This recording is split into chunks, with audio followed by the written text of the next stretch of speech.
Girl, you for me. Girl, me for you, baby.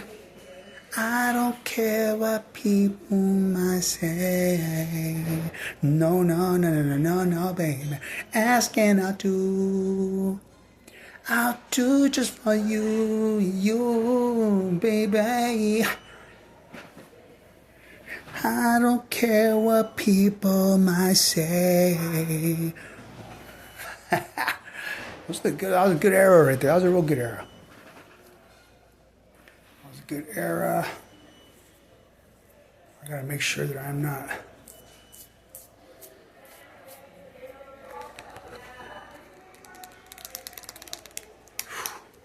So I got a good news from a friend today. He actually he's been a Jew, born a Jew, Jewish family, Jewish customs, the whole, shabam for Jews, and bar mitzvahs, this and that and this, and so anyways, we've been having several discussions. He came, he was a friend of mine before we got in these discussions, but he would tell me, say, Eric, Jesus Christ is not God. He's not God. And let me show you how he's not God. And yes. Hey. Did Cindy come talk to you about your dental appointment? No. No, not like in depth. Why is this clamped? Did you do that? Mm-mm. Oh, is it really? Yes, it was. What? Like we don't need more time on that? Right? Like, what the heck? I know I unclamped it because you didn't have that much left, and I thought you'd be done. But it's only dripping at like 42 a minute, which is not very much. Am I not able to go? So not while you're on the antibiotics, but the reason why is actually to benefit you because of the infection. Because if they're messing around in your mouth and then they make one of your gums bleed, that's even more risk for you to get another infection because it's right there to your blood. You're right. I didn't think about that. Yeah. So because I was kind of advocating for you to be able to go, but then I was like, no, that's like one of our. That's like nursing 101. You were rooting for me at first? I really was, because usually the rule is, because I wasn't really thinking about it, the rule is that if it's a personal appointment, we don't cover it. It has to be while you're here. And then I was even thinking like, well, it must be, we could, if I could get Cindy to say, hey, you could go, I was even working that angle, and I was like, oh, never mind. It's you being on the antibiotics. It's a necessity. Like, you can even tell your dental office and they'll be like, oh yeah, we have to wait. If they were to find out you're on this, they'll tell you that you have to wait. They should anyway, because that's like, it's just what we do.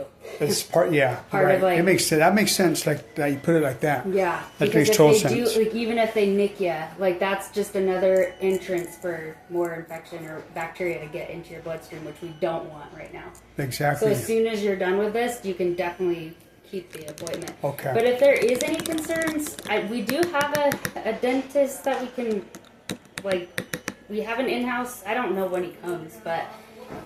If there is, what were you going in for? Just for cleaning. Just a regular standard. Then I would wait. Clean. Just wait, because I don't want you to get nicked and then have that be a thing. Because thank you. Yeah. And my philosophy on it was, was like, I didn't want any kind of and I don't have any teeth. Thank God I don't have any teeth problems or issues or anything. Yeah. But then I know that. You can get an infection from not having your teeth clean. Right. Goes into your heart and stuff like that and such. So I was just kind of thinking maybe a little bit more than I should have. Yeah. No, you're good. Okay. You're good. All right. I'll be around later to say bye. Yeah. Yeah. Thank you. You're welcome.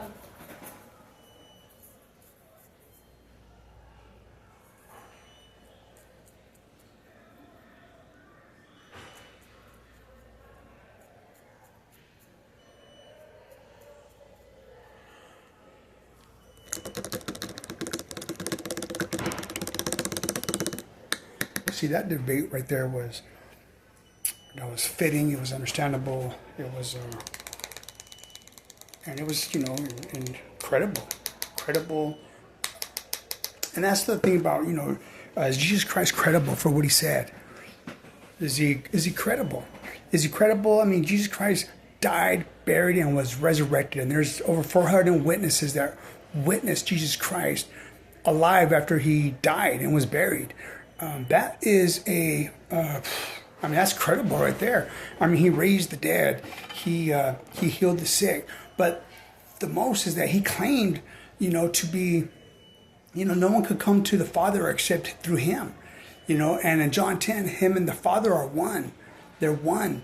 And, it's a stumbling block for Jews or any other denomination or religious view to look at Christ as not fully divine or not divinic in a sense as being God, fully human and fully God, in the same nature. So we get that throughout history. All the early saints all proclaimed Christ to be God. And, look at Doubting Thomas. Doubting Thomas said, "Oh, my Lord, my God, my Lord, my God." They asked, how do we know if we've seen the Father? To Jesus Christ. Jesus Christ said, "Hey, look, have you not been with me? If you've been with me, if you've seen the Father. If you've seen me, you have seen the Father." And the Holy Trinity and Jesus, in John 10, Jesus Christ and the Father are one. They are one. There's no separation. There's no division in that. So these are. But I was really, really excited and very happy for him to come out, because he's very, very